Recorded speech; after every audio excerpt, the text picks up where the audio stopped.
Hey, what's up everybody? This is your girl Kiki, and this is Kiki Pretty Life 23.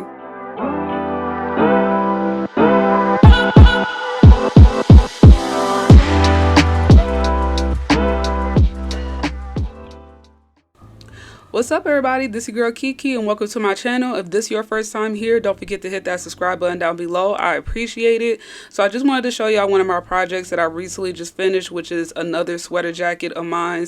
And since it's getting close to spring, I wanted to hurry up and finish it. So I want to show y'all how the whole process goes for making this. So I got some fantasy yarn from Hobby, and I love hobby.com because they got a good selection of yarn on there.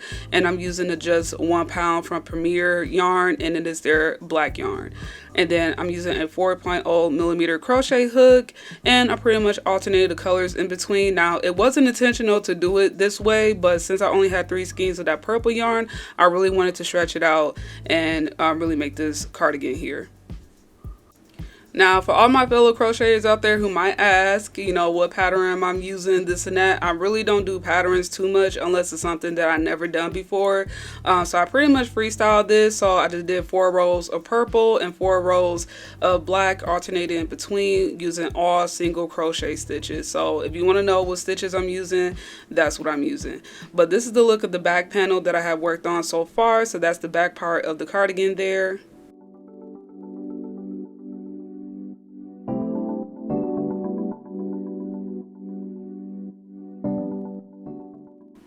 So then I'm working on the front part of the cardigan, which is pretty easy because basically I'm just taking the same amount of stitches divided by 2 for the back panel and just working on the 2 pieces in the front. So I think I did, and I don't really know, I think around 58 stitches for the back panel. So I just divided by 2 and added an extra stitch in the front, so it, you know, have a little give to it. So I did about 29 stitches per panel for the front part. So and pretty much doing the same thing, just alternated the colors in between. So doing purple first, and then, you know, alternated with black, 4 rows each, single crochet stitches. So just the same old, same old.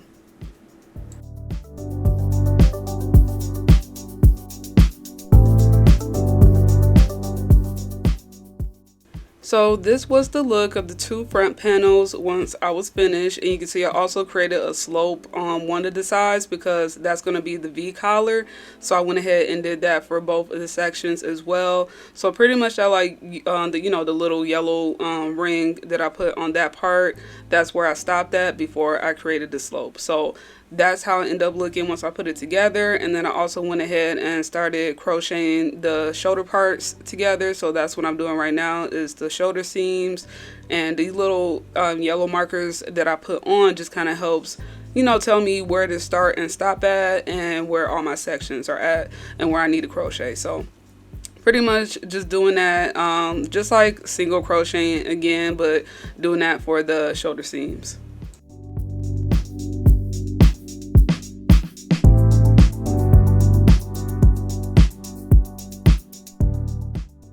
Alright, so after I finished that, I went ahead and fast forwarded a little bit, but I worked on the sleeves as well. So this is the look of the sleeves once I fold them in half. And I did do about 1 row of the black on the outside of where the, you know, the collar is at, because, I mean, not the collar, the cuffs of the sweater, but that's where I'm going to do my trims at as well. And I'm going to do them black since I have run out of purple yarn at this point. So luckily I was able to stretch it good enough, but where the markers are at, that's where I'm going to sew the sleeves on. So after sewing the sleeves on, this is how it looks. And I also sewed the bottom part of the sweater as well with a different color yarn. So I had some extra purple yarn to do the shoulders, I mean the sleeves, so it looks more purple on the top, but then when you get to the bottom, you can kind of see the black yarn kind of poking out just a bit, but it don't really bother me too much, so it was alright with me.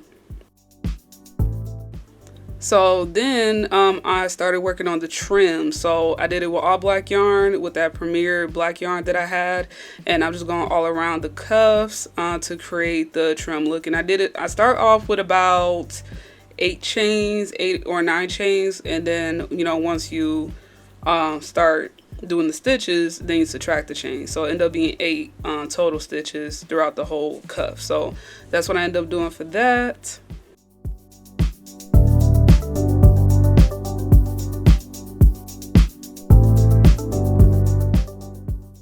So this is how the cuffs look after I finished the stitches. So that's why on that last row on before I started with the purple, I did black because I wanted the trims to kind of blend in a little bit better with the cuffs. So you know, that's how it turned out. And then this right here is going to be the bottom part of my sweater. So as you can see, the little markers that I added, those bobby pins, or not bobby pins, what they call them, paper clips or something like that. But yeah, so for every 4 rows I end up combining 2 stitches, and if you crochet you'll pretty much understand what I'm saying. So like the bottom part where the stitches were at, then I'm attaching the trims to. I did end up skipping 1 stitch in order to create a more tighter, more neater look. But so I did that, and I did about, I think I did like 10 or 12 chains for this one because I did want the trim to be a little bit longer on the bottom. So but that's how it ended up turning out, really nice and neat. And then I also worked on the front part of the sweater as well, doing the same thing but just going, you know, on the sides. And that's how I end up looking once I finish the trims in the front. So it looks really nice and neat. Now I was contemplating whether I wanted to do zippers or I wanted to do buttons for it, but I decided to do zippers because this sweater is just the right fit for me, and I feel like if I did buttons it will make it a little too tight because I had to stretch it all the way to the other side.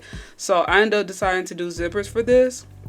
And then another thing I also decided to do was add some pockets. I wasn't at first, but I'm like, I feel like it needs a little extra something. So I did end up adding some pockets to it, and they are fully functional. You know, you could put stuff in it like, you know, lip gloss or your keys or whatever. I did have to fix that side though because I did end up skipping a few stitches when I was sewing it on. So I did end up fixing that one. But now I want to add the zipper, and for my zipper I decided to do the gold because I felt like gold would look really good with this kind of purple, because the purple is a little bit on the warmer side. So I ended up choosing gold as my accent color. Another thing I also ended up doing was adding some of these buttons on the pockets. So I got this little kit from Amazon. It was like 12 bucks, very cheap and affordable, and it came with this cool punch it tool, so you could punch it right onto the pockets of the cardigan. So I did that, and it took so much strength to push that down. Like it took the strength of Hercules to get this put in. But once I did that, that's how I ended up looking, just nice and flat. And it wasn't like sticking out or anything, so it was perfect. And I just wanted for the aesthetics. I didn't really want it to be functional, so yeah, just for the aesthetics, just to add a little extra something to my sweater. And again, that freaking piece of hair is getting on my nerves. Like I hate when, especially on black, because black, everything shows up on black when it's white, so I hated that. But now I had to put on the zipper, so I'm just pinning down the zipper to make sure that everything stays in place while I sew it on. And then after that, I'm just taking some black thread and just going in and out, just making sure that, you know, it's nice and secure and everything. So this is how I sew on my zippers for all my cardigans, just in case anybody is curious, because I know some people were like, I never seen people put zippers on sweaters before. Well, now you're seeing it. So that's how I pretty much did it.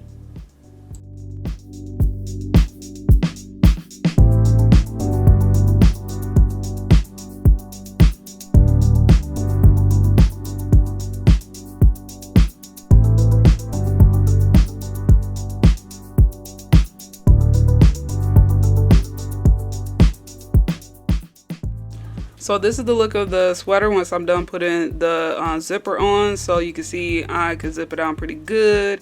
There's no stopping or anything. And then I'm also going to put this customizable fabric tag on there with my name on it, because, you know, everybody gonna knows that I made it, right? So I made sure that I sewed it on each side, so that way it was really nice and secure, especially if I end up washing this cardigan pretty soon. I want to make sure that it's on there nice and snug and everything. So yeah, I put my name tag on there. You can get this made on Amazon or Etsy or any place that usually does the customized type of stuff. So, but that's how it looks once I sewed it on. Just threw it on there. I wasn't trying to be perfect or anything, but this is how the whole thing ended up looking. So it came out really nice. I love the purple and the mixture of colors in the purple, so not just straight purple, like it's got a nice gradient mix to it, and I feel like that black pops out really well with the cardigan. So I'm glad that I did this mix here. Now, one of the buttons did end up falling off the cardigan, so I did end up having to fix that later on. But that's how the whole thing looks. And then you can see I can just zip it right up, and it fits so nice. It's very, very comfortable. It's not too tight. It's not too loose. It just fits on me like a glove. Because that's the part I was worried about, was it being too tight because of the fact I didn't have enough purple yarn. But it ended up turning out pretty good. And I do want to make a hat to match with this, so I might have to buy some more purple yarn to make a little set. But otherwise than that, that's pretty much it, y'all. That's how it looks, and thanks for watching. I just want to appreciate everyone for watching my video. If you haven't already, hit that subscribe button down below. It's going to be below my video. And also hit that notification bell for more updates on my content. Along with that, you can follow me on my other social media pages as well for more updates on my other content that I post outside of here. But anyways, I hope y'all have a good one. Stay safe out there and stay blessed. Goodbye.